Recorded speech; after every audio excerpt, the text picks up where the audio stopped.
എന്ത് വേണം? ഞാൻ ചേട്ടനെ ഒന്ന് കാണാമെന്നാ. ആ കണ്ടോളൂ. അതല്ല. ഏതല്ല? എടാ എന്റെ നിഴല് കണ്ടാ മുങ്ങി നടക്കണ നീ എന്നെ കാണാൻ വരെ. എന്താണാവോ ഉദ്ദേശം? ചേട്ടൻ വീട്ടിൽ വന്നു എന്നറിഞ്ഞു. അമ്മ ആകെ വിഷമിച്ചിരിക്കുക. ഞാൻ പറയുന്നത് ശരിയല്ലെന്നറിയാം. എന്നാലും കുറച്ചാളൂടെ ക്ഷമിക്കണം. മാസാമാസം ഞാൻ കൃത്യമായിട്ട് പലിശ എന്നുള്ള 1 കൊല്ലത്തിനുള്ളിൽ കടം വീട്ടുകയും ചെയ്യാം. എവിടുന്നെടുത്ത് വീട്ടും? എനിക്ക് എന്നെ വിശ്വാസമില്ല. ഞാൻ എന്റെ വഴി നോക്കിക്കോളാം. മേനോൻ ചേട്ടൻ എന്നെ എന്ത് വേണമെങ്കിലും ചെയ്തോ, എന്റെ അമ്മയെ വിഷമിപ്പിക്കരുത്. എടാ നിന്റെ അച്ഛൻ ചെയ്ത ചതിക്ക് നിങ്ങളൊക്കെ അനുഭവിക്കണം. 3 മാസത്തെ അവധിയും പറഞ്ഞ് വാങ്ങിച്ചോണ്ട് പോയതാ. ഇപ്പൊ കൊല്ലത്രയായി, മുതലുമില്ല പലിശയില്ല. ഇനി നിങ്ങളടുത്ത് ഞാൻ വരണില്ല. ഇവിടെ നീതി നിയമമുണ്ടോ ഞാനും നോക്കട്ടെ. ഞാൻ കാല് പിടിക്കാൻ ചേട്ടാ. ഇറങ്ങിപ്പോടാ തെണ്ടി കള്ളവർഗ്ഗങ്ങൾ.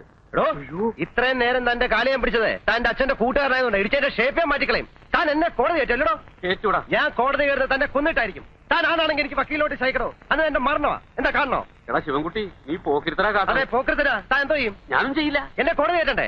അത് ഞാൻ എന്റെ ഇഷ്ടം പോലെ ചെയ്യും. ഞാൻ ചിലപ്പോ കേട്ടില്ലെന്ന് വരും. അതിന് നിനക്കെന്താ നഷ്ടം? എനിക്ക് നഷ്ടമൊന്നുമില്ല. നഷ്ടപ്പെടാൻ പോകുന്നത് തനിക്കായിരിക്കും. മറക്കണ്ട. ഇല്ല, മറക്കില്ല. താനെന്തോ നോക്കി പേടിപ്പിക്കുന്നത്? അങ്ങനെ ഫീൽ ചെയ്യുന്നുണ്ടോ? ആ കളിക്കല്ലേ. ആരോടാ ദേഷ്യപ്പെടുന്നേ? അത് നമ്മുടെ ശിവൻകുട്ടി നാക്കെടുത്ത തമാശ പറയൂ. അല്ല, പാരമ്പര്യമായിട്ട് അങ്ങനെയാ. അപ്പൊ കാണാം. കാണണം കാണണം കാണണം. എന്താ പറയാ? ഇപ്പോഴത്തെ കാലത്ത് ഇത്തിരി പോക്കിരിത്തരമില്ലാതെ ജീവിക്കാൻ പറ്റത്തില്ല. നമ്മളൊന്ന് താന്ന് കൊടുത്താല് നമ്മുടെ തലയിൽ കയറും. അല്ല, അയാൾ ഇനി പോലീസ് സ്റ്റേഷനിൽ കംപ്ലൈന്റ് വല്ലതും കൊടുക്കും? കംപ്ലൈന്റ് കൊടുത്താ പ്രശ്ന. ഇടിച്ചവന്മാര് നട്ടല്ലൂരും. പേടിത്തൊണ്ടനാ, അതുകൊണ്ട് കംപ്ലൈന്റ് ഒന്നും കൊടുക്കത്തില്ല. ഓട്ടോ ഒന്നും ഇല്ലേ? നമുക്ക് വേണമെങ്കിൽ ഒന്ന് കറങ്ങിട്ട് വരാം. അതെ, നടന്നങ്ങ് പോയാ മതി. അല്ലെങ്കിൽ തന്നെ കാശും കൊടുത്തിട്ട് പിന്നെ കയ്യും കാലും പിടിച്ചിട്ടാ പെട്രോൾ കിട്ടുന്നത്. രാത്രി ഞാൻ വന്നിട്ടേ പോകണല്ലേ. ബസ് ചാർജ് 1 രൂപ കൊടുക്കണം. എല്ലാം ശരി തന്നെ.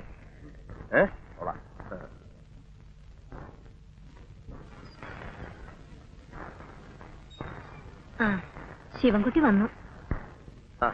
ഏട്ടനപ്പോ വന്നു.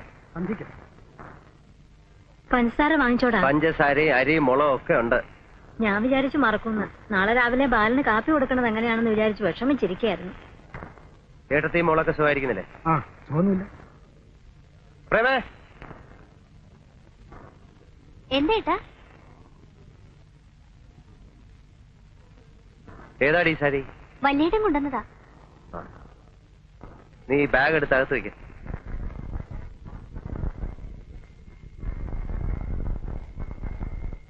പെണ്ണ് സാരി ഉടുത്ത് കാണുമ്പോ പേടിയാവുക. അതെന്താ? ഏട്ടാ ശ്രദ്ധിച്ചില്ലേ? അവള് വലിയ പെണ്ണായി. ഒരുത്തനെ കിട്ടണമെങ്കിൽ കാശ് എത്ര കൊടുക്കണമെന്നാ? അതിനെന്താ, ഇപ്പൊ നല്ല വരവല്ലേ? വരവോ? ഏട്ടനോട് ആര് പറഞ്ഞു? ഈ വേഷവും പത്രാസും കണ്ടിട്ടാണോ? ഈ വേഷം മാത്രമേ ഉള്ളൂ. കഞ്ഞി കുടിക്കാനുള്ള വക ഞാൻ ഉണ്ടാക്കും, അത്രേ ഉള്ളൂ. എടാ, മൂത്തോര് പറഞ്ഞാൽ കുറച്ചൊക്കെ അനുസരിക്കണം. നല്ലൊരു സ്ഥലത്ത് കൊണ്ട് ഞാൻ നിർത്തിയതല്ലേ. ആരെ കൊണ്ടൊക്കെ പറയിപ്പിച്ചിട്ടാ ഗോവിന്ദൻ കോൺട്രാക്ടർ സമ്മതിച്ചെന്നറിയോ? മാസം 1800 രൂപ ശമ്പളം. ഒന്ന് കണ്ണടച്ചാ കാശ് വേറെ. അതിട്ടിട്ട് പോകും. സിവിൽ എഞ്ചിനീയറിംഗ് ഡിപ്ലോമ ഹോൾഡർ മരുന്ന് സഞ്ചിയും തൂക്കി പിടിച്ച് നടക്കുക. അതാകുമ്പോ ഇങ്ങനെ വേഷം കെട്ടി നടക്കാൻ പറ്റില്ലല്ലോ അല്ലേ? അതെ, അതൊരു ആശയാണ് ഏട്ടാ, നല്ല വേഷം ധരിച്ച് നടക്കാൻ. പഠിക്കുന്ന കാലത്ത് 2 മുണ്ടും 2 ഷർട്ടും ഇട്ടാ ഞാൻ 1 കൊല്ലം കഴിച്ചിട്ടുള്ളത്. നടന്നോ? ആര് പറഞ്ഞു വേണ്ടെന്ന്? പക്ഷെ അമ്മയും പെങ്ങളെയും പട്ടിണിക്കിടരുത്, എനിക്കതേ പറയാനുള്ളൂ. അമ്മയും പെങ്ങളും എന്റെ മാത്രമല്ലല്ലോ. ആവുന്ന കാലത്ത് ഞാൻ സുന്ദരമായിട്ട് നോക്കിയിട്ടുള്ളതാ. ഇപ്പൊ എനിക്ക് കുടുംബമായി. ഒരു സർക്കാർ ഉദ്യോഗസ്ഥന് എന്ത് കിട്ടുമെന്ന് അറിയാമല്ലോ. കുടുംബം നോക്കിയ കഥയൊന്നും ഏട്ടൻ പറയണ്ട. മാസം 300 രൂപ വരും. പിന്നെ ഇവിടെ ഉണ്ടാവണ തേങ്ങയും പാലും വിറ്റാ ഞങ്ങൾ കഴിഞ്ഞത്. ഏട്ടനെ ഞാൻ കുറ്റം പറഞ്ഞതൊന്നുമല്ല. എന്താടാ ഏട്ടനോട് പറയണേ? അവൻ അവന്റെ കുടുംബം നോക്കണ്ടേ? എല്ലാ കാലവും അമ്മയും പെങ്ങളും അനിയനെന്നും പറഞ്ഞിരുന്നാ മതിയോ? അവൻ പറഞ്ഞോട്ടമ്മേ, ഞാൻ കിടന്ന് വെള്ളം കുടിക്കുന്ന ആർക്കും മനസ്സിലാവില്ല.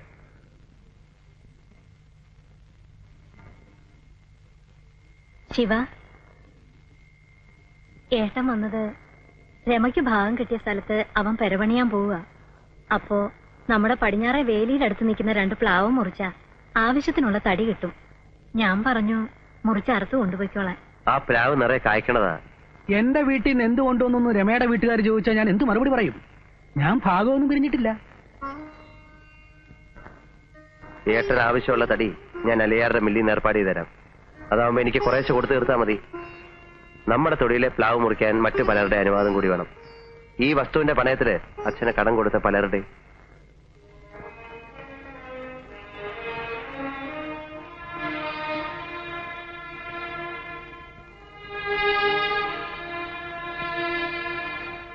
ഇത് കണ്ടു തൃപ്തി വന്നില്ലേ ഇതുവരെ? കിടക്ക വിരിച്ചിട്ടുണ്ട്. ഏട്ടൻ കിടന്നോ? അവൻ കടന്നു. പാവം, ഒരു വീട് വെക്കണം എന്നുള്ള മോഹം ഏട്ടനും ഉണ്ടാവും അല്ലേ? പിന്നില്ലാണ്ടിരിക്കുവോ? ഞാൻ പറഞ്ഞതിൽ ഏട്ടന് നീരസമുണ്ടോ? സ്വന്തം വീട്ടിലല്ലാണ്ട് എവിടെ ചെന്നാ ഏട്ടനൊരു സഹായം ചോദിക്കുക? ഞാൻ വെറുതെ പറഞ്ഞതല്ല. അലിയാറുടെ മില്ലിന്ന് ആവശ്യമുള്ള തടി ഞാൻ ഏർപ്പാട് ചെയ്ത് കൊടുക്കാം. പിന്നിപ്പോ എന്റെ മരുന്നിന് നല്ല സെയിൽസാ.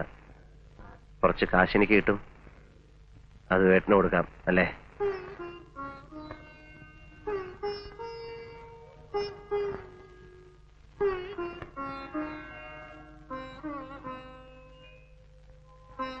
വാ, വന്ന് കിടക്ക്. നാളെ രാവിലെ പോകേണ്ടതല്ലേ? നമുക്കും വേണം നല്ലൊരു വീട്. പറ്റിയ ഇതുപോലെ തന്നെ പണിയണം.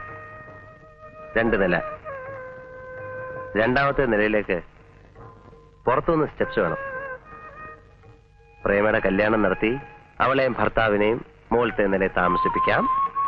താഴെ ഞാനും അമ്മയും. നമ്മൾ രണ്ടാളും മാത്രം മതിയോ? പോരെ?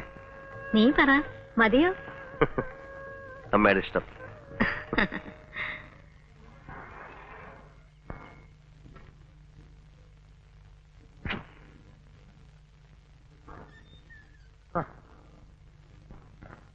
എന്താടോ?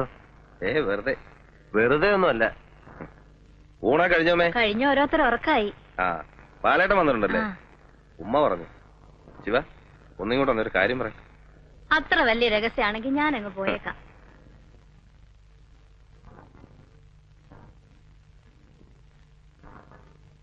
എന്താ കാര്യം? ഒരു കോള് വന്നിട്ടുണ്ട്. 10,000 ഉറുപ്പിക കിട്ടും. ഒറ്റയ്ക്ക് പോകാനൊരു മടി. നിനക്കൊന്ന് കൂട്ടുവരാമോ? നിനക്ക് 10,000-3,000 രൂപ കിട്ടുന്ന കാര്യമാണെങ്കിൽ ഏത് കള്ളക്കടത്തിന് ഞാൻ റെഡിയാ. എന്താ കാര്യം? പഴം. പഴോ? പഴമെന്ന് പറഞ്ഞ ശവം. ഒരു കക്ഷിയുടെ കാർന്നൂര് കിറങ്ങി വയസ്സായി ചത്തതാ. നാളെ നേരം വെളുക്കുന്നതിന് മുമ്പ് ശവം തറവാട്ടിലെത്തിക്കണം. മരണ സർട്ടിഫിക്കറ്റ് വാങ്ങിച്ച് ഇന്ന് കൊണ്ടുപോകാൻ പറ്റത്തില്ല. നമ്മുടെ കാറി കൊണ്ടുചെല്ലാമെങ്കിൽ 3,000 ഉറുപ്പിക തരാമെന്ന് പറഞ്ഞു. കേക്കട്ടെടാ. കുഴപ്പാവോ? കുഴപ്പമാവാതെ കൊണ്ടുപോകണം. കൊലക്കേസൊന്നുമല്ലല്ലോ? ഏയ്, ഞാൻ അറിയുന്ന ആളാ. എങ്ങനെ കൊണ്ടുപോകും? അതിലൊരു സൂത്രമുണ്ട്. ചൂടാറണതിന് മുമ്പ് കൊണ്ടുപോകണം. നിനക്ക് വരാൻ വിഷമമുണ്ടോ? വിഷമിച്ച കാശ് കിട്ടോ? വരുന്നിടത്ത് വെച്ച് കാണാം. എന്താ? ആ ആ,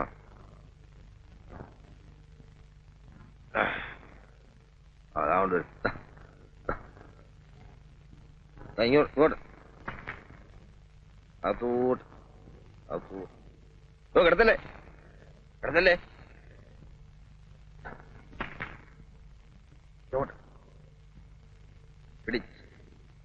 പിടിച്ചോ. ആ, മൂത്തി അത് ഓർമ്മ വേണ്ടേ?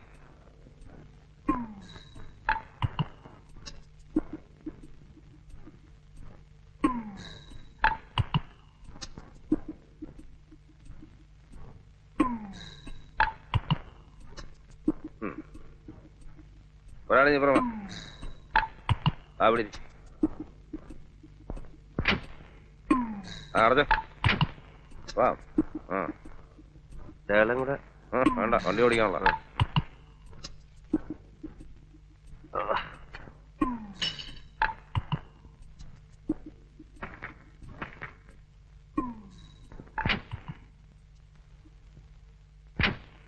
ഇതാ വായിലോട്ട് വെച്ചോട്. അച്ഛൻ വലിക്കില്ല. അത് പണ്ടല്ലേ ഇടൂ. ഇതങ്ങോട്ട് പോയി വല്ലവന്റെയും വായിച്ചെന്ന് വീണാ നമ്മള് വെള്ളത്തിലാവാച്ചാനെ. അല്ലെങ്കിൽ ഇനിയിപ്പോ എന്താന്ന് വലിക്കേ? ഉറങ്ങല്ലേ? വണ്ടി ഓടിക്കുമ്പോ ഉറങ്ങരുത് കേട്ടാ. അല്ല, ഉറങ്ങരുത്.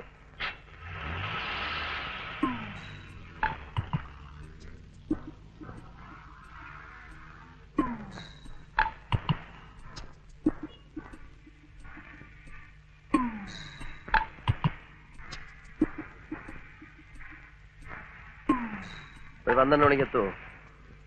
ആ, നോക്കട്ടെ.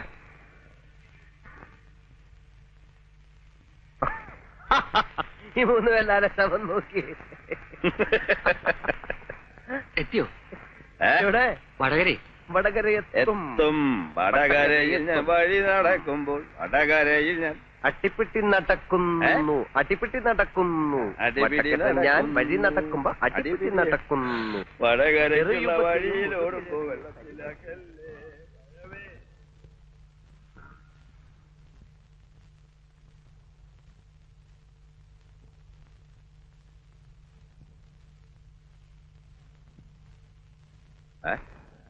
ആഹാ, കൈയും കാലിന് നിവർത്തി. ഞങ്ങളുടെ കാശ് തന്ന് ഞങ്ങളെ പറഞ്ഞു വിടും. അത് കഴിഞ്ഞിട്ട് മതി മടക്കലും നൂർക്കലും ഒക്കെ. ചെക്കിംഗ് ഒന്നും ഉണ്ടായില്ലല്ലോ. 2500 പോരെ? ചങ്ങാതി, സ്വന്തം തന്തയുടെ ശവം കൊണ്ടുവരുമ്പോഴെങ്കിലും പിച്ചത്തരം കാണിക്കാടൂ. മൊത്തമുണ്ടല്ലോ. ഞങ്ങള് പോയിട്ട് മതി അവരെ വിളിച്ചോടുന്നത്. വെറുതെ കരച്ചിലും പിടിച്ചിലും ഒക്കെ ആയിട്ട്. ഞങ്ങള് പോവാ. അപ്പൊ ഞങ്ങള് പോട്ടെ. ഹലോ, അപ്പൊ ഞങ്ങള്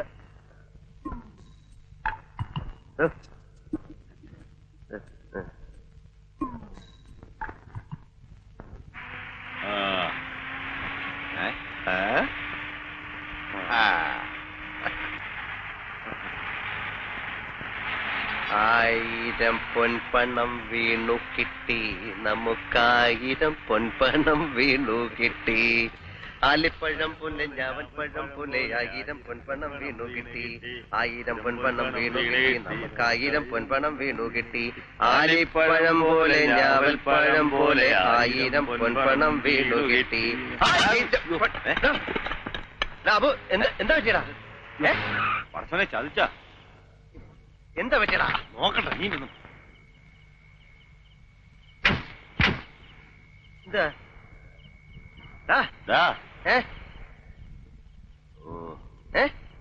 ആക്സിൽ ഒടിഞ്ഞു കേട്ടാ. അയ്യോ, നിന്റെ കൂടെയൊക്കെ ഈ വണ്ടി കയറി എന്നെ പറഞ്ഞാ മതി. ഇവിടെ അടുത്ത് വല്ല വർക്ക്ഷോപ്പ് ഉണ്ടോ നോക്കാം. വർക്ക്ഷോപ്പ് ഉണ്ടായിരുന്ന കാര്യമില്ല.